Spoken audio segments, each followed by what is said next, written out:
Slide Contents is going to automatically create a table of contents for me. To use it, I'm going to go up to Add-ons, find where I have Slide Contents already installed, and then open Slide Contents. On the right-hand side of the screen, it's opened up this box.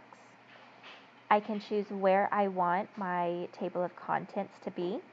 At the very start of the presentation, we'll make it the first slide.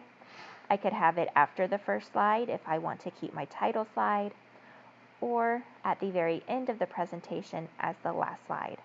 I'm going to choose to have mine after the first slide. Here I can choose how many columns I want my table of contents to be, and then I can also choose to exclude title slides and section headers. I'm going to exclude my title slide and then click Create Content Slide.